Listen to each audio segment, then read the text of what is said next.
What's up, everyone? It's Auran Shereef here. Welcome to Konnex TV. I have the legendary Shawn Dill, Dr. Shawn Dill. He's amazing. He's one of the best entrepreneurs out there. We met some time ago at a mutual friend's place. And Dr. Shawn Dill is doing so much cool stuff. You guys got to follow him and find out what's going on. Get involved with him. He's the man, the myth, the legend, Dr. Shawn Dill. How's it going, Shawn? It's going fantastic. I don't know about all that, but great to be with you, Auran. Yeah, so Shawn, we want to know, like, how did all this stuff happen to you? I mean, just coming from just, being a chiropractor to this amazing amount of success you achieved. Maybe walk us through how this all got started and how you got to this level of success. Oh my gosh, we have limited time, but I graduated as a chiropractor, have a big passion and big heart for helping other people. I lived in Costa Rica. I practiced in Costa Rica for about 8 years. I wrote the law that regulates chiropractic to this day in the country, moved back to the States, began to scale and created a franchise of chiropractic offices called the Specific Chiropractic Centers. Then started just expanding the help net, if you will. Started working with other service providers. I worked for a while with Michael Port, the author of Book Yourself Solid. And then we started our own group called Black Diamond Club. Then we end up acquiring Book Yourself Solid. And here we are today. Wow, that's amazing. That's just such a rapid growth over there. So the Black Diamond Club, is that for entrepreneurs, business owners? Like, could you explain about how that works, how people can be part of it or join? Yeah, Black Diamond Club is for service providers. We really help anybody who sells a service, which provides a unique challenge. Like if we sell a thing, we're going to sell the features and benefits of the thing that we've made. But when we sell a service, we're really in large part selling ourselves. And a lot of times, service providers, they're not very comfortable with marketing themselves. They're not comfortable with selling themselves.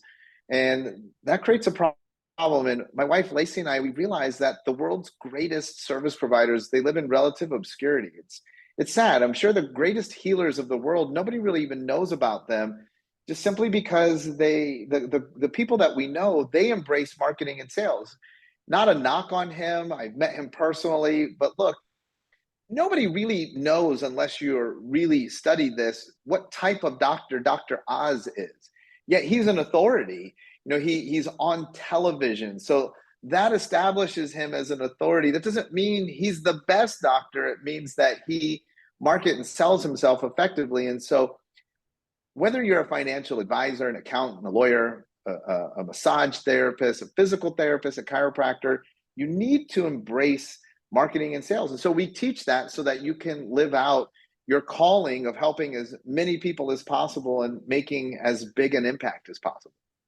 Yeah, I've heard about it. It's just, I totally stand by you and support you. I've been telling friends about what you're doing, the Black Diamond Club, and join and get part of your community, because I think what you're doing is an amazing service. So what does your days and weeks look like these days? What takes up most of your time? Are you doing public speeches? Are you hosting events? What's taking up Dr. Shawn Dill's most of your time every day? Most of my time is actually spent working one-on-one with clients. However, yes, I do travel a lot, not as much as you. I see how much you travel. I don't think I'm on the road as much as you. You're much younger and your body's able to take that wear and tear better. But yeah, I do travel around and give some talks and participate in some events. I love doing mastermind events, VIP dinners. And then we host a couple events of our own. We have one coming up here in July, July 19th and 20th in Nashville. That event actually focuses on something that I know that you would love, which is abundance and overflow. So that's the financial side. When you start to find success in whatever it is that you're doing, it creates sort of this double-edged sword. It's great because we're making more money, but then, taxes come in, financial planning and strategies come in, investment strategies come into play. And so we tackle that with a bunch of our really smart friends at that event every year. Okay, July 19th, 20th in Nashville. Yes. Okay, you guys hear that here? Sign up now. How do they register or find tickets for that on your website? Yeah. So for everything that we've talked about so far, just go to www.blackdiamondclub.com, and then you can find information to register for the event. You can join Black Diamond Club. You can do all kinds of cool stuff there. That's amazing. I'm going to make sure we promote that and tell people about that. Another thing I looked up when I was doing some research, your book you published, None of Your Business, I think is it none of my business to ask? But so how did that book came about? And do you have any other things in the works for other products or things you're planning on doing? It seems like a really, really interesting stuff that you're doing.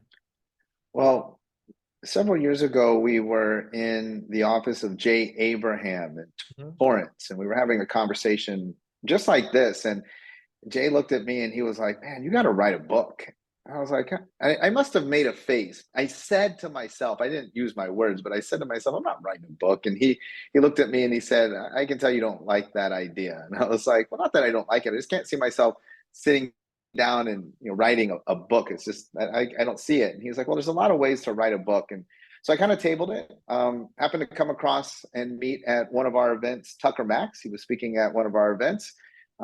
He introduced me to the company that he was working with. He had formed called Scribe, and the fine folks over at Scribe help us to churn out None of Your Business.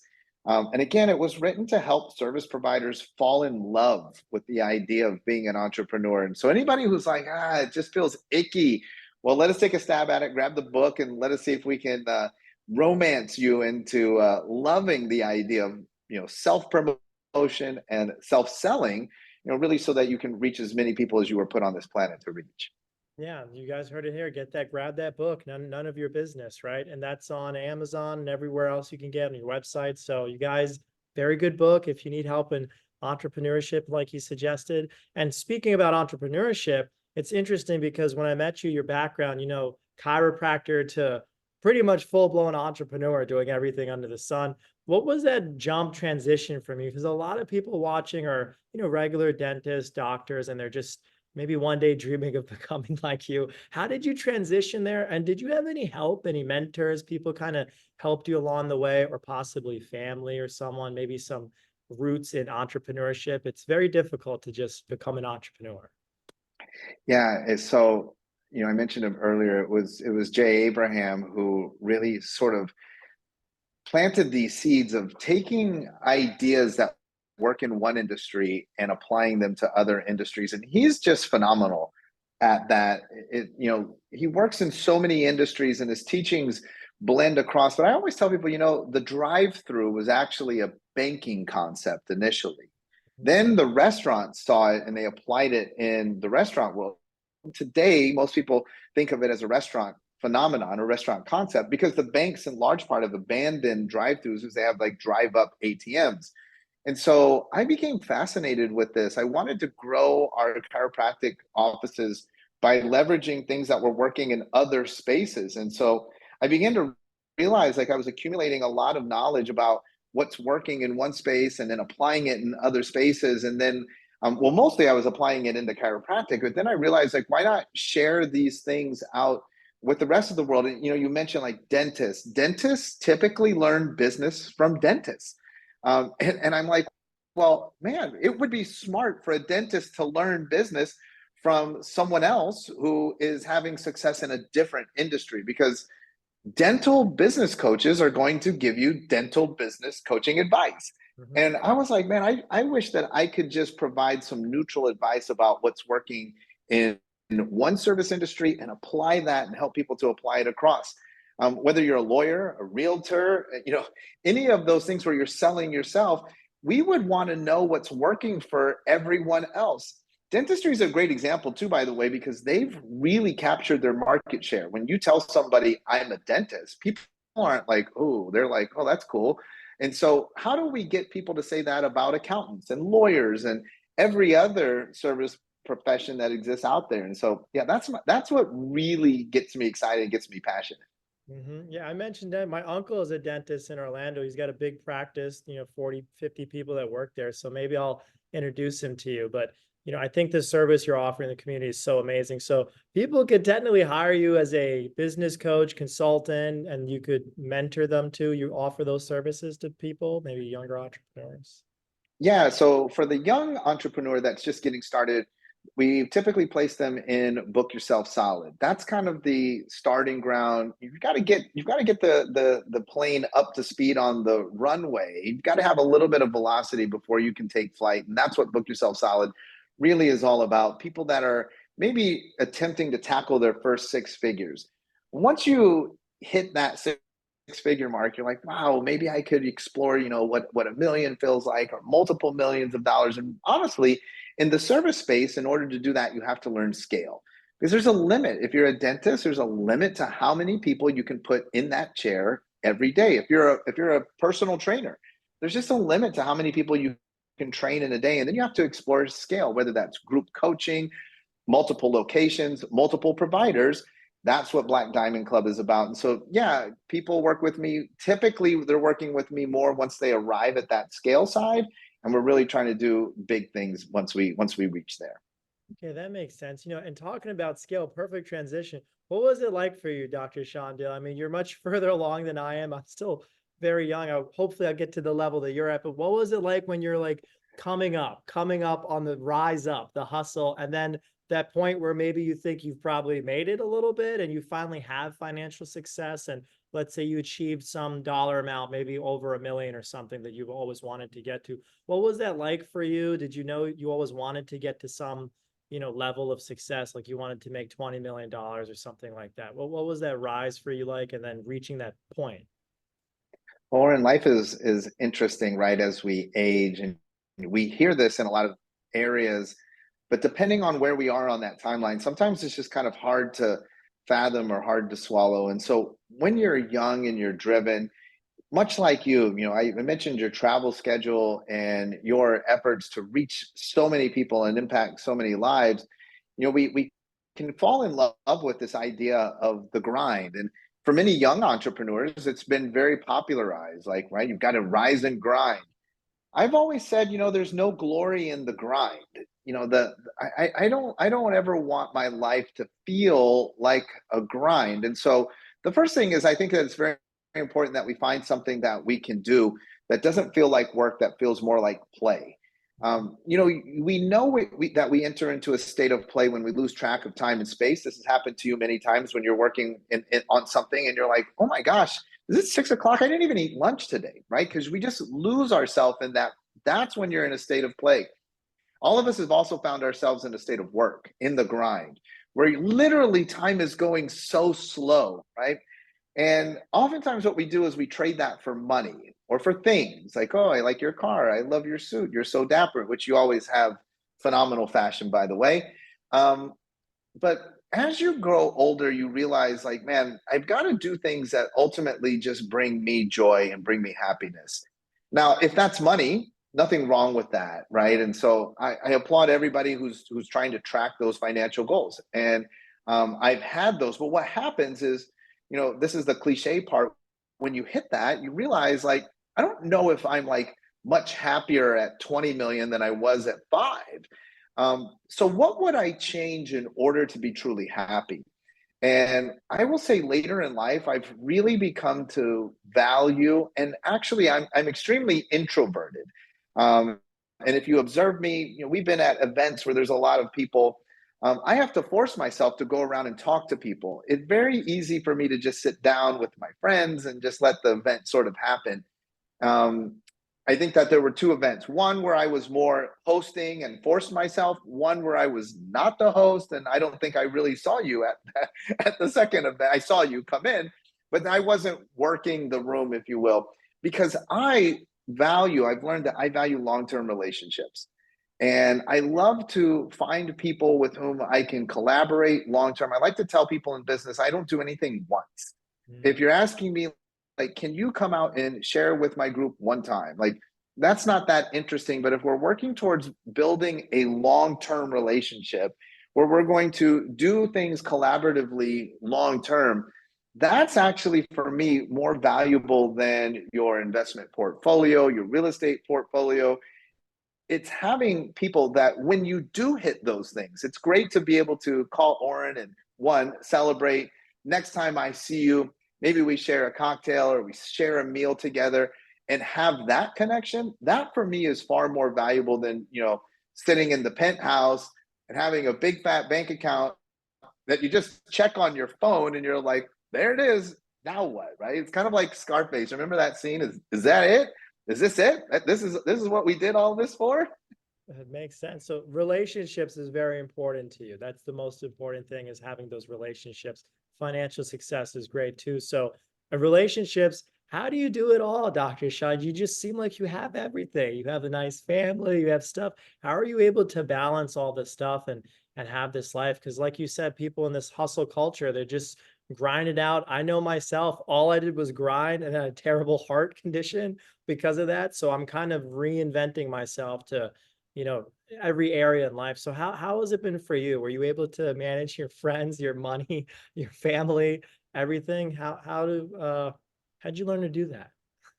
Well, it's all about becoming a master of time. And my brother from another mother, he's older than me. He's not here to defend himself, but David Meltzer talks a lot about being a student of the calendar. And I think that as he and I spent more time together, and as I began to understand the concept, we've really gone sort of maniacal about it because it already fit what we were doing. I love the concept. And so how do you do it all is you become a master of your time. I will tell you, one, I'm not doing it all. Two, though, what I am doing is what's important to me. I don't get lost in, oh, I got stuck playing video games for 4 hours, because that's not a passion of mine. I'm not knocking playing video games. If you're like, that's what brings me joy, then absolutely you should do that, but it should be scheduled. It's not like I just played video games on like a video game bender. So we plan out our days time wise, very meticulously, and our entire team is on board with us maintaining that schedule. And so there's time for relationships, there's time for your health, there's time for other priorities. And listen, time is fluid too, because things just ebb and flow, and you have to learn how to prioritize and reprioritize on the run. The better you get at that, the more productive you become, and then it just looks super cool on the outside. It's we all have the same amount of time. It's just what each individual is doing with that time. And because I also understand that my physical time is limited, time itself is unlimited, but my physical time on earth is limited, I just try to maximize to the greatest degree possible for me the utilization of that time to stay as productive and efficient as possible. Listen, there's a lot of people that have a lot of benefits. They're smarter than me. They have more money. They have more connections. But the one independent variable that I can control, and literally the only thing I can control, is how I utilize my time. And so if I want to, I love playing golf. If I want to spend time playing golf, I have to be hyper productive in my productivity time. If I want time with my daughters, I have to get even more productive with my productivity time. So a lot of people that are like, I wish I had more time to travel like Auran, or be able to do the things that he does. Why don't I have a television show? Well, because I just don't have time. You do have time, just Auran is utilizing his time differently. And I would say the same thing about myself. Yeah, I totally agree with you. I learned time management from Bob Proctor, one of David's mentors. But Bob learned it from Earl Nightingale, who did the time management strategy, writing down things you need to accomplish the night before the next day starts. So that's kind of how I do it. But I think it's just, I'm always astonished. I watch your social media all the time. I'm like, wow, Shawn's really doing a lot of stuff. So your content is amazing. But so two things I'd go into is social media content, but going back, your health, that like health and like longevity. You've connected me with a few of your friends. I've had I think a few phone calls with people, but I think someone was interested in how to like live longer, longevity. How are you doing anything, Dr. Shawn Dill, anything to prolong your health? Are you doing any cool like Tony Robbins stem cell stuff? How are you still looking so young, like you're 30 at this age? First of all, that's one of my newest business ventures. Is we have a new business that's called Well Infused. So we have two offices. One's located in Indianapolis, and the second office in Naples, Florida. Very, very, very imminently here, we'll be releasing our FDD.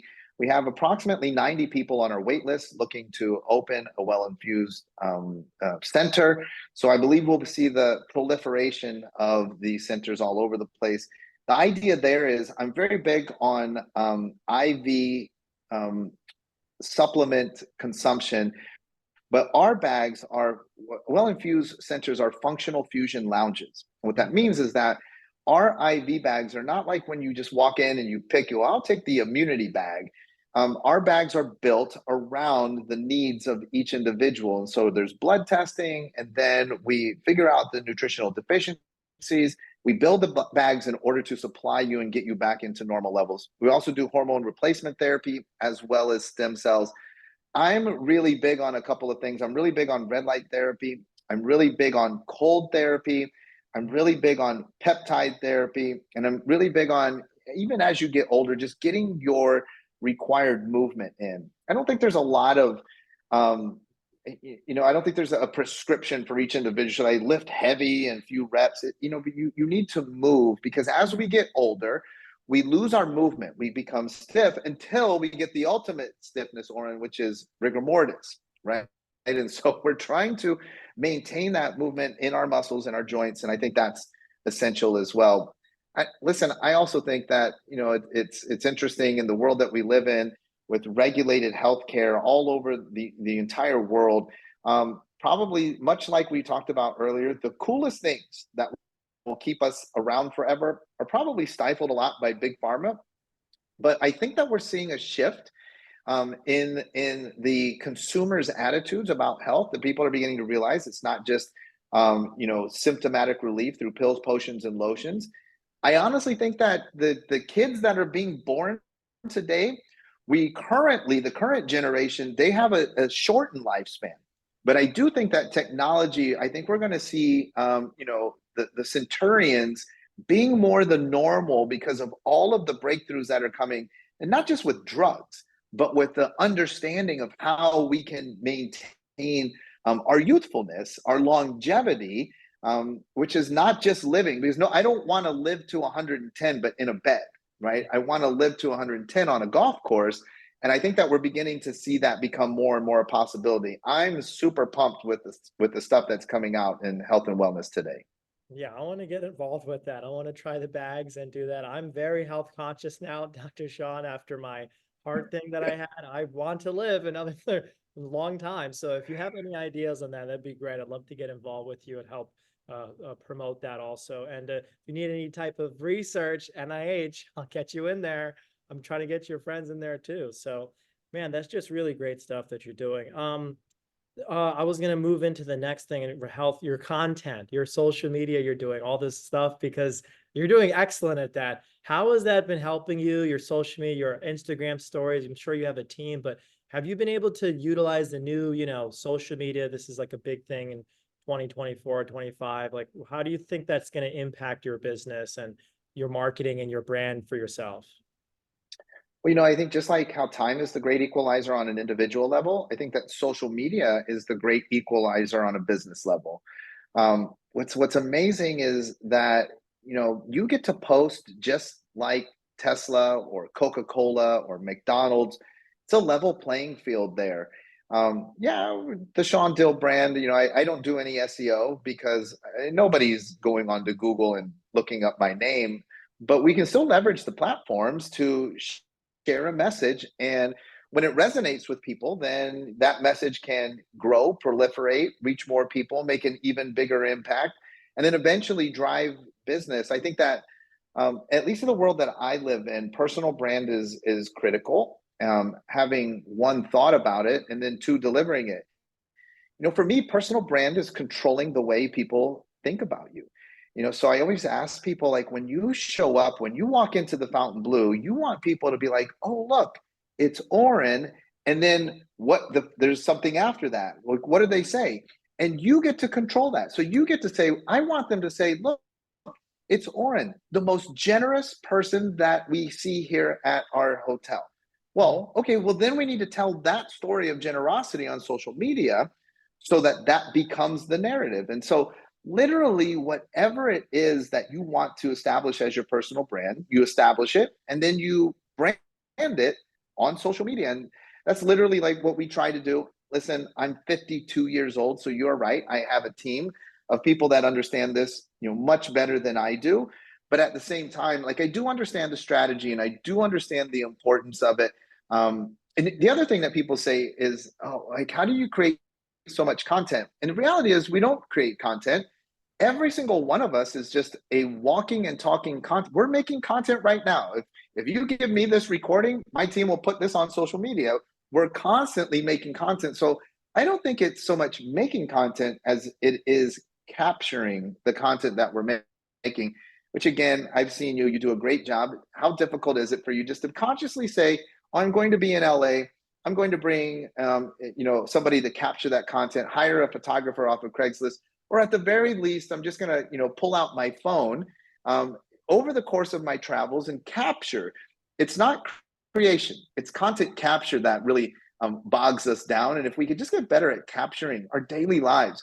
And so many people too, the last thing there is people say it's not interesting, but of course it's not interesting to you. It's your life, but it is interesting to other people who never get to see those things. People don't get to, you have a beautiful pocket square. People don't get to see how you folded that. Like, how did you do that? Like how, and to you, you're like, well, I just did it. It's how I do. But sharing these little parts of our lives, and especially something like that, because if you shared that, that begins to make me focus on the pocket squares. Then I begin to see you, and I know that you are a very sharp dresser, and I begin to associate the pocket squares with your brand. And then you're teaching me how to fold a pocket square. Even though I may never do that myself, what it does is it associates that with you. And now there you have it, the personal brand. Oh, there's Auran, the guy that always has those super cool pocket squares. And so you get to pick. And I love that. Pick what you want to be known for. So following up on that, Dr. Shawn Dill, what comes after that? Is he, Dr. Shawn Dill, the legendary chiropractor, became the #1 entrepreneur? What would you say your brand identity is? What are you kind of out there, or maybe you're still forming it? Kind of curious. Well, no, you did a phenomenal job, and I hope that that is a testament to what we've put online. But you've done a phenomenal job hitting these things. After a personal brand, so a personal brand. Next, I think what's really important is what you stand for. And I don't want to be super controversial, but everybody says that you have to know your why. We put a lot of emphasis on your why. I don't think that people really, truly, and I know this is semantics because we're basically saying the same thing, but I don't think that people really care that much about your why as much as they care about what you stand for, right? So you may be doing all of this because you just wanted to be famous. Maybe you're like, I want to be famous, but I'm not going to say, well, let me contribute to Auran's pursuit of fame. But I do look at you and say, I wonder what Auran stands for, right? And you're very empathetic. You're very giving, philanthropic. You help other people. You place other people's needs ahead of yours. But maybe you're doing that because you want to be famous. That doesn't matter. What matters is what you stand for. So I feel like everybody should be able to articulate what they stand for. And this, then, you demonstrate what you stand for through your personal brand. My statement goes like this. I, Shawn Dill, stand for a world where health and success are known as fundamental truths rather than fundamental pursuits. So I believe that we're created to be healthy. And I believe that we were all created to be successful as long as there's no interference in that. We are constantly chasing health. We're constantly chasing success, and we forget that that's the default setting. If we would get more concerned about removing interference, the bad relationships, the junk food, the lack of exercise, if we would remove the interference, we would naturally express health and success. We would be so healthy and we would be so wealthy if we could just learn to understand those things. And so that literally shapes my content and personal brand, but that also literally shapes every single business venture that I get involved in. That could be the beginning of your next book, actually. I feel like you could do a whole talk on that, or maybe a TED talk. So let's set it up. I'll try to, actually. I've got some things. You're so empathetic. I know you're a helper. Yeah, I like to help. Oh, I learned it from Bob Proctor. He's kind of, he told me this line: the more people you help get what they want, you'll get what you want. So I kind of live by that, and I try to help people. So to wrap this up, Shawn, we've got maybe a few minutes here. Just kind of like closing thoughts on like like what's going on in your life right now, kind of the future where you see the rest of this year going for you, or things you might want to share, maybe tidbits of advice to people listening, entrepreneurs or people going through tough times, just on like a closing kind of wrap up thing, what your thoughts are. Yeah, I love that you dropped that that energetic frequency of tough times. I think that as I look out at the world, it's difficult. Things are getting difficult, and the reality is that tough times never last. But it seems like when you're in it, it's very difficult to see the end of the tunnel. And so I think that, as we're entering into a tight time economically, we're entering into potentially turbulent, airs with a presidential election in the United States, that the ripple effect of the results of that election out into the world, and who knows what the results of that are going to be. I think it's really important, one, that we buckle up, that we understand that, we're not naive. We know that things might get rough, but at the same time, we know that even if things do get rough, that it's always temporary. And I think that, to wrap up with everything that we've been talking about, I think that at the end of the day, COVID taught us a really important lesson, and we spoke about this, and that is the importance of relationships, human connection and relationships are far more valuable than your bank balance. And I always tell people, like, the single most valuable thing to me is my phone, but not because I'm addicted to my phone, but because in my phone I have tons of phone numbers, emails, and contacts. And if things got rough for me, I know that I have invested in relationships that have my back, that would be able to help me, that would give me opportunity. And so, for entrepreneurs that are still, kind of in that pursuit of money, just a pause to think about the value of relationships, because the relationships are they're your safety net. Your relationships are what bail you out when you misstep, when things don't go your way. Yeah, sure. It's easy to cheer people on when things go their way. It's harder to be there for people when things don't go their way. And that's why we want to invest so heavily in having really strong relationships, especially when you can see the turbulence that's coming ahead. Yeah, I totally agree. And speaking of relationships, hopefully I get to maintain my relationship with you. I'd love to come to the Nashville event. And Shawn, thank you so much for coming on this show. I appreciate you, and we hope to have you back. Absolutely. My pleasure. Thank you for all you do, Auran. Appreciate it, Shawn.